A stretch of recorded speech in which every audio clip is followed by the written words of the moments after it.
Good day. Happy Friday, everyone. What is going on? This is Eric here in Florida broadcasting, and we have right over here to my left. What do you say, JC? What's up? Hey man, the J is for you know who it is. Just Jeff at Daiquiri 23. You know, got the baseball, Major League Baseball sign behind me. I'm gonna play Sammy Sosa today. There you go. We batting 1,000. Batting 1,000. Yeah, man. But no, happy Friday to everybody.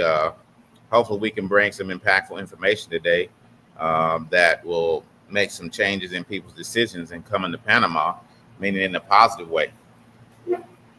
Always doing the positive vibes right here, Panama CrossTalk. So welcome everyone to Panama CrossTalk. And we had left off with some different topics.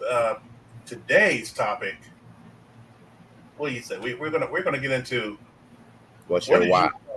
What is your why? Yeah. That means for people that don't know, what's your why for wanting to relocate in another country? Be it Panama, be it Turkey, be it freaking Thailand, be it Spain, no matter where is it? What is your why? You have to have a big enough why to go through the trials and tribulations that are ahead of you to move. So, Jeff, why don't you kick us off with some of the things you're seeing from people when they come in and some of the reasons? Well, this when I came over 3 years ago, the why was different because we were still dealing in a different administration in the U.S. And now what I'm seeing now is people's why is that the U.S. has gotten really toxic and they don't feel that they can do it. And then I know my why was that I knew that the United States and the direction they were going in when I came 3 years ago was not going to change in my lifetime. So that was one of my big whys, financially, being able to have a good retirement and live a comfortable life was another why. I'm more healthier over here.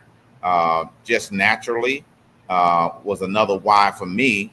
I'm very comfortable. I'm not looking over my shoulder in terms of if I'm stopped by the police or at a checkpoint. They ain't looking for problems. They're looking to stop people that can cause problems.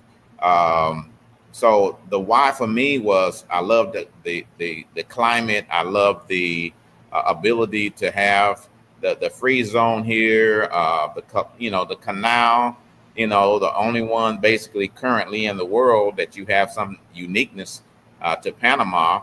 And yeah, it has its ups and downs, but every place do. But our income is somewhat protecting us currently from things that could go wrong. But sometimes it seeps over into, the community that we're building here. And my other why is I want to make sure that we plant a flag of unity in Panama if we're coming from North America. And I said unity. I didn't say segregation. I said unity, us being together, coming from a country that where we know our lifestyle and it crosses barriers. It breaks down barriers instead of putting up walls. Right. What is your attitude going to be?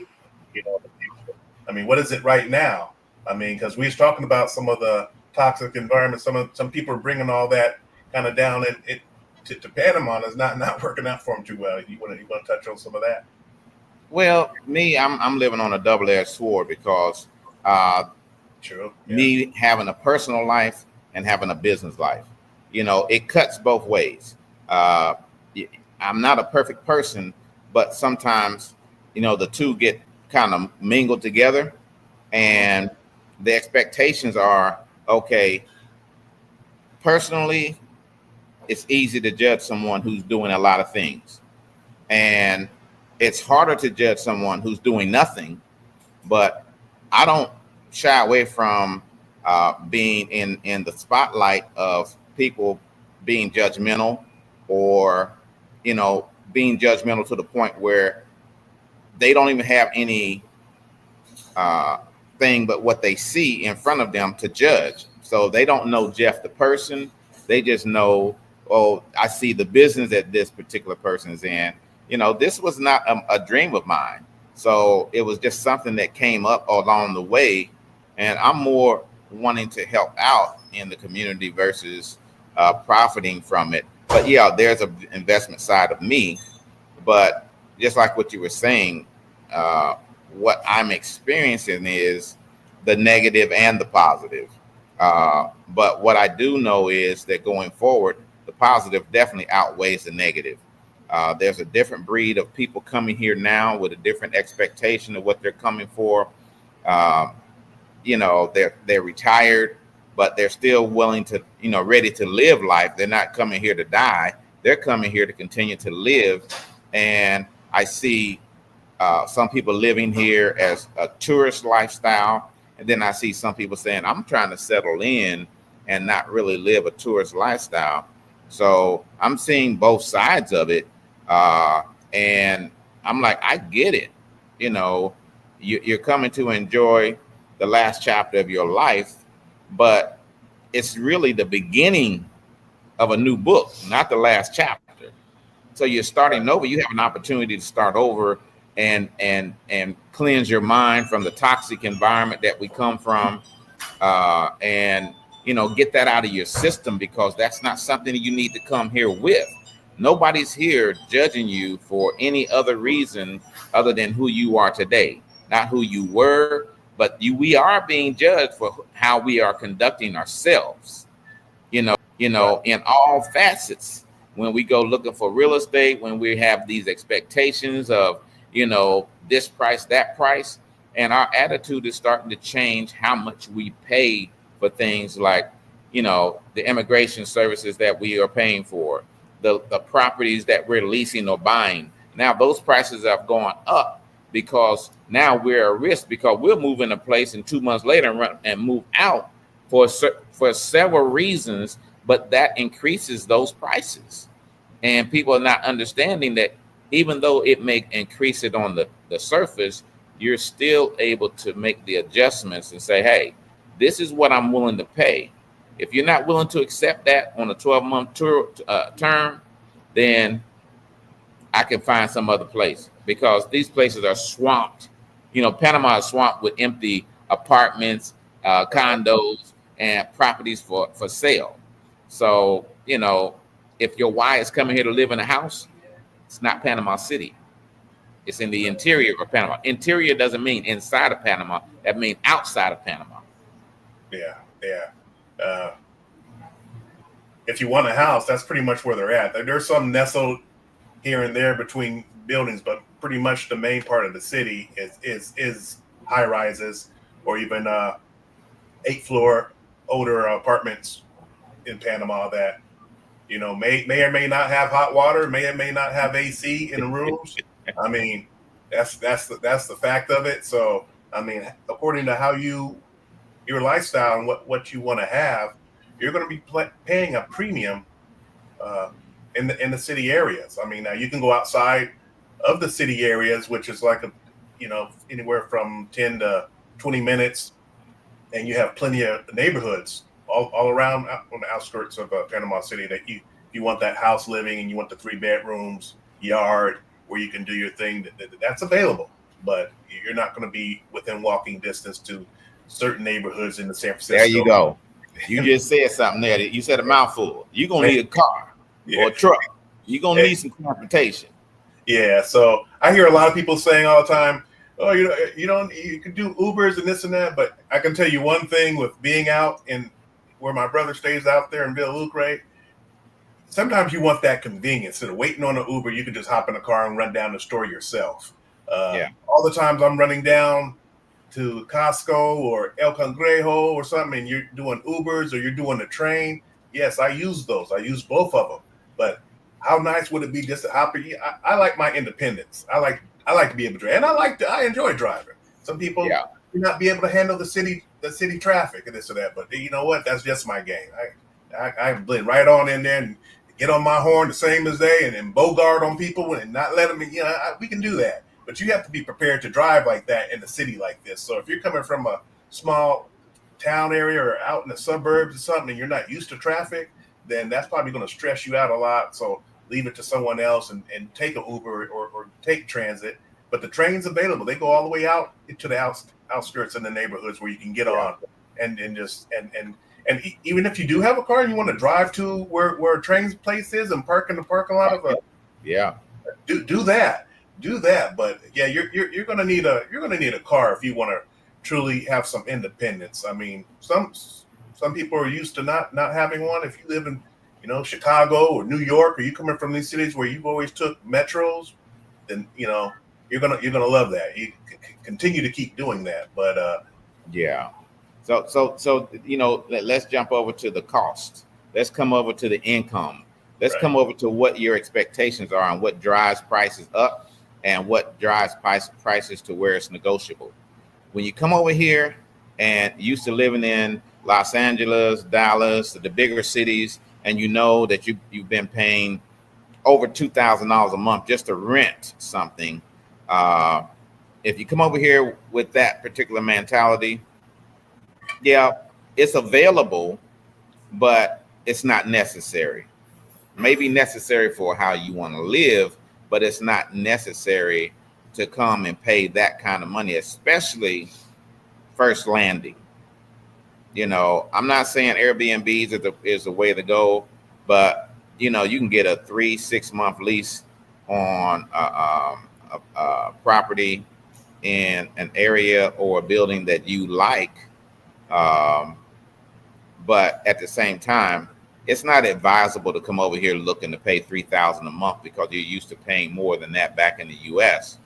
What's advisable is to give yourself an opportunity to not waste, because as soon as you start wasting, they say you can always go up, but you can't come down. So you have to be careful of that part of it. There's some good places for $1,200, $1,300, $1,400 a month that gives you all the amenities. But some people come and they're used to living a certain class of life. Yes, but this is a point of our life where we're supposed to be downsizing unless we're creating a place for a large family to come to. But at the same time, that's not recommended when somebody comes here looking to spend that kind of money, because you're only going to be segregated to certain neighborhoods. And that's fine. But if you want to live on a golf course, yeah, you got to pay for that. But you're not going to be in the city of Panama. But if you want to, live amongst where you can just get out and take an Uber or something like that, those places are available too. If you got school-age kids, that determines where you're going to want to stay too, because you're going to be putting them in a private school. So there's just a lot of different things that you're going to go through when you're trying to decide, what it is that you're trying to achieve. Right. Now, when I started off in the city years ago, I actually did use Airbnb. I did Airbnbs. I stayed in different areas to get to know the city and what the areas had and what they had to offer. And I would do a week to 2 weeks, and then maybe check out another area. And that's how I was able to see which area I preferred in the city. And that's a very easy way. So if you guys want to do that way, that's exactly something that I would recommend, because I actually used Airbnbs to do that, and you have more flexibility to stay shorter term in areas to figure out which areas you like. So definitely check out that avenue for it. But going back to everything that you're going to encounter when you come down here, like we were saying, Jeff, what's people's whys and stuff. That's what we're really talking about here. Yeah. But again, it's a very good move if you've decided to come to Panama in order to, just start your new life, starting over. And normally it's based on a mindset that you got to have when you come here. But it's not about standing out either. You just blend. You want to blend in, and we blend in very well here in Panama. So that's one of the pluses that I've noticed here in Panama. Right, right. Let's see here. Some technical difficulties. Oh, that's okay, man. We'll get it together. But what? Let's talk about that Airbnb thing. A lot of people think that Airbnb is a legal thing down here in Panama, and it's really not. It's No, no. really not Yeah, yeah. a legal thing that is recognized as a business here in Panama. Airbnbs are not legal, uh, but people still use Airbnb. Airbnb, the corporation, still allow people to list their properties on there, even though it's not legal in terms of Panama government. But people are still investing in property for Airbnb investments. But there are some red lines there that you need to be aware of. So if you're going to operate one, you better make sure all your I's are crossed, T's, I's are dotted, T's crossed, and also understanding that you got to be perfect in your Airbnb. No complaints with your tenants or what have you, because if a complaint gets back to the government of Panama, you're the one that's going to have to end up answering to that particular complaint. Yeah, yeah. Now, I don't know if they did some streamlining. I know with some new investment properties down in Costco, the areas that are getting gentrified, as you may call it, they're they're supposedly compliant for Airbnb. They're for Airbnb investments. So you definitely want to have an attorney to make sure through the government that they are legal. But a lot of the ones that, like I stayed in, I know one guy. They're not supposed to be legal. I don't know how they end up cracking down, but one of them is not getting complaints on them for sure. Because then, if you have regular tenants and you have your Airbnb, and you're constantly getting complaints from tenants that are staying there, that can interrupt your Airbnb and stuff like that. I mean, you have to look into that if that's something that you're looking in for as investments. We're not going to give you any advice on that, but uh, and that's if it's an old place, then it's not registered to be legal. I know some of the newer developments that are going up are supposedly legal for Airbnb, so you definitely want to check with an attorney on that to make sure that you're in the clear on that, because you don't want to buy a property or be in one that's not. And that's another thing. Even if you're staying in one, you've got the ability to go someplace else. Also, if you get any complaints, but you can read reviews on them on the place, and see what other people are saying. And if it's a quiet building and there's no issues, then those are the ones that you check into. But you definitely got to do your due diligence. It has to take time, and you have to read some reviews so you understand, so you don't get in there and then start complaining. Well, if all you had to do was read the reviews, and you would have seen all the complaints that maybe that person had, but you just seen it, liked it, and signed up for it. So that's one thing I see a lot of really here is people rushing to do everything, where they're going to stay, what area, and not really doing their research, and then getting in a bad area, and then wanting to get out, and then wanting their money, and thinking, well, back in America, we could ask for a refund and you have to give it. Not in America, so it's No. not that simple. So definitely do your research and find out what others are saying about the area. So if it messes with you, if you don't hear loud music all day long every day, that you'll be able to sleep. I mean, there's some places that you may go into one of these apartment slash studio condos that have a rooftop, and you up near the top, and all you hear is music. So you want to definitely check and read some reviews on a place, so you make sure you're not in some place like that. But now, even in my situation, I guess maybe I need to come out and go back in.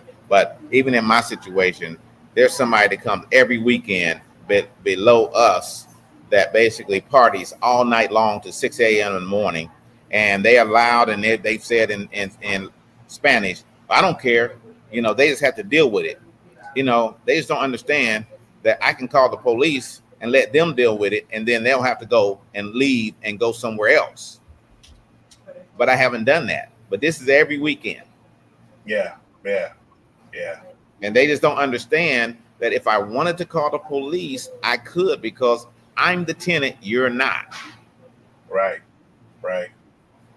But Yeah, everyone that comes and do that Airbnb, they have a party every weekend, where it goes from night till 6 a.m. and every morning.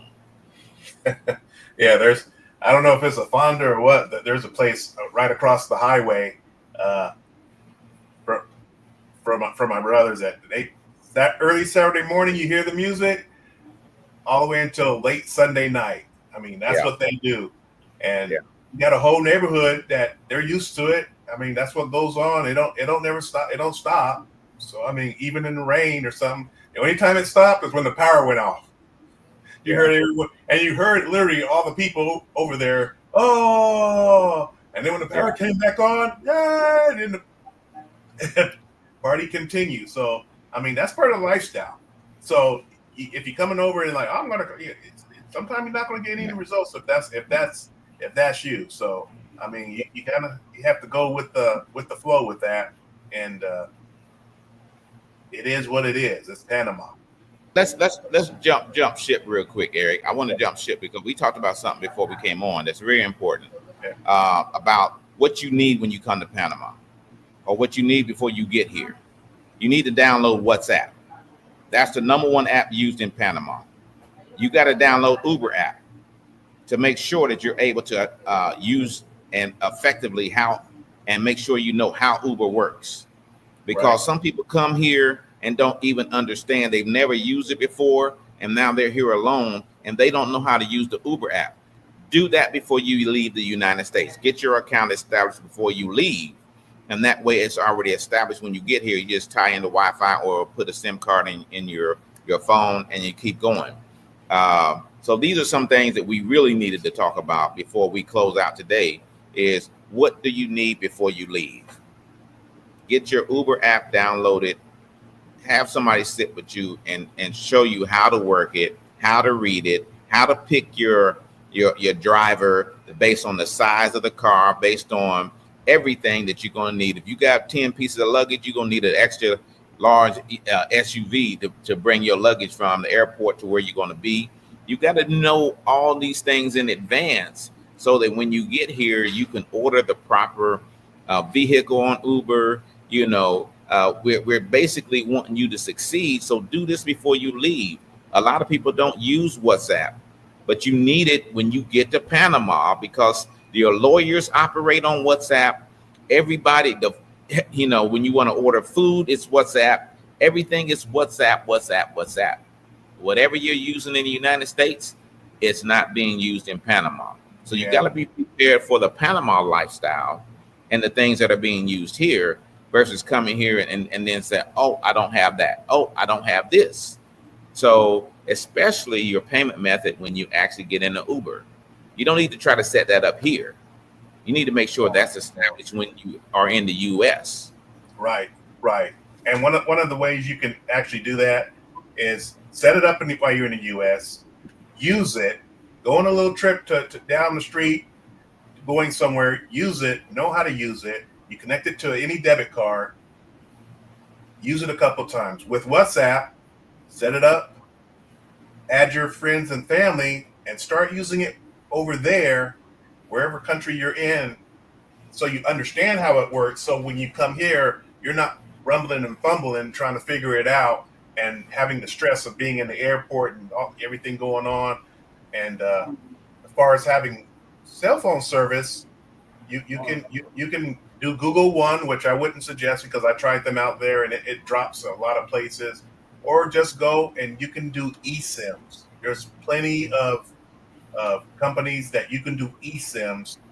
If you have a newer phone, activate your service a day before you even get there. Cause sometimes it takes some time. So if you got to activate it the morning you're leaving, it may not kick in for a couple of hours. So I definitely recommend doing it the day before activate it. So when you fly into Panama, your service is activated, and then you can get your Uber, because a lot of times you don't get activated, and you need that cell phone signal to and that data to do a Uber or something like that. There is a couple of spots in the airport that has free Wi-Fi that you can use in emergency purpose. But But once you order that Uber and you walk outside that free air, what happened to me one time is I did that, and then I didn't put my login information and on how to access my Airbnb. I didn't have the codes for it because I didn't have any data. So I use my ways of still getting into the building, but make sure you have everything pulled up on your phone and saved before you leave that Wi-Fi zone.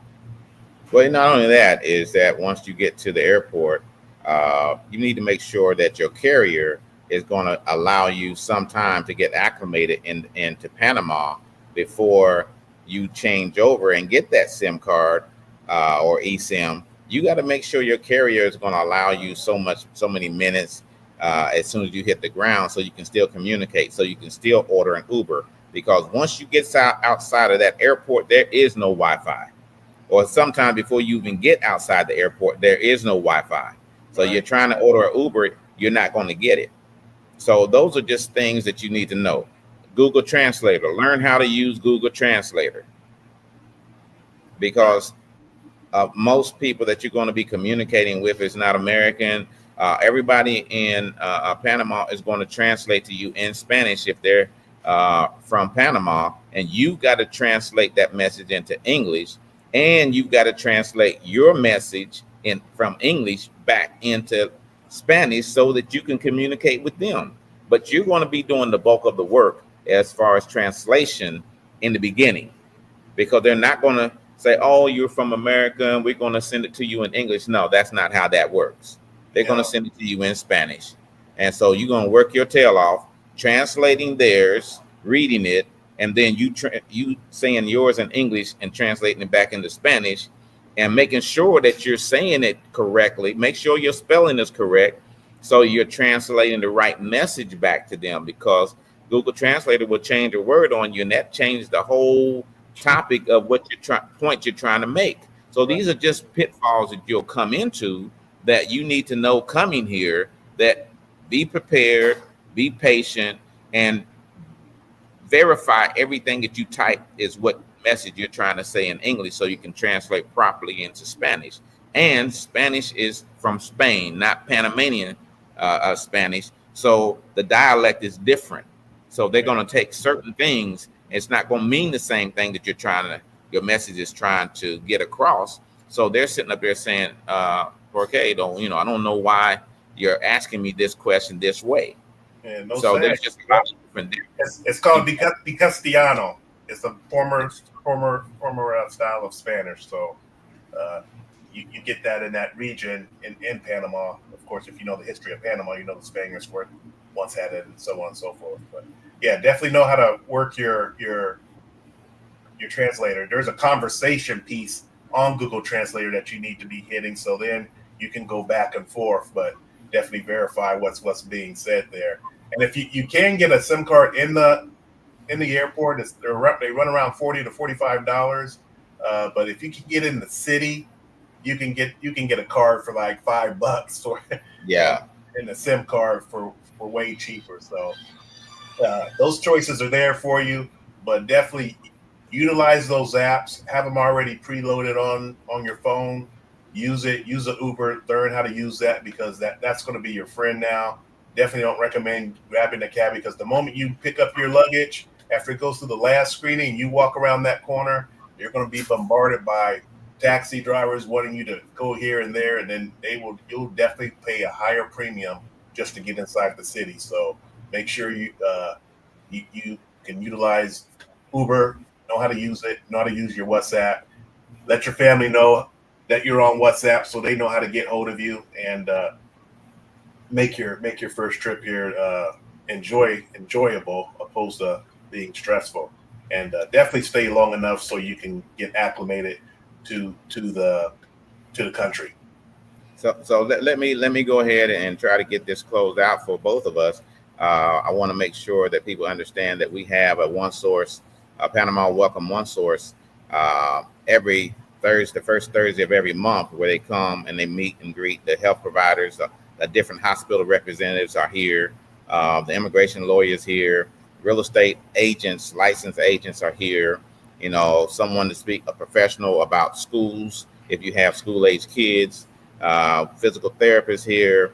We have people that actually have insurance companies that basically have health insurance plans. If you need gap insurance, if you don't have the proper full coverage from the U.S. So that we have that the first Thursday of every month from 10 a.m. to 2 p.m. Here at DACRI 23, because we want people to know that they need a second opinion about everything they do, especially with their health care. If you got Blue Cross Blue Shield, your military, we have military representation here. We got the VFW here. You got myself here, the military vet, that can talk to you about VA claims and all the other things that you're going to need to know in order to make sure that you can go directly to these sources and get set up so that you're not going to lack in your medication for or your healthcare needs. If you have special needs, you need to be at a certain provider, then that's going to be available here to you. And how you're going to be able to pay them. Do they have a claims department? Do you have to pay up front? There's just a lot of questions that you're going to have that this one source, one stop will provide you. And, you know, VFW and DACRI 23, we are hosting this jointly together because it's all about the community and taking care of us as soon as we land, to make sure they have everything that they need to get comfortable as soon as possible. And that is a great resource. And that's the first Thursday of every month, free of charge. Yes. Don't First cost you Thursday. nothing. So guys, you know, schedule your travel around so you could be here during that time. So there's no need to pay for this information. Just come on down there, get the information, have a nice drink, maybe take in a little food, and get some information that's going to assist you. Yeah. So, but yeah, you know, it's a good Thursday. I mean, it's a good Friday. It's Friday this week, and time travels fast down here in Panama. Right. So they say when you're having a good time, time travels very quickly, and it does travel very fast down here. All right, man. So, guys, we look forward to talking with you next week or so. We'll let you know when we will be doing that. But thanks for dropping by and checking out Panama CrossTalk. And I'm Eric, and that's Jeff over there. We will see you on the next episode. Peace and love. Peace.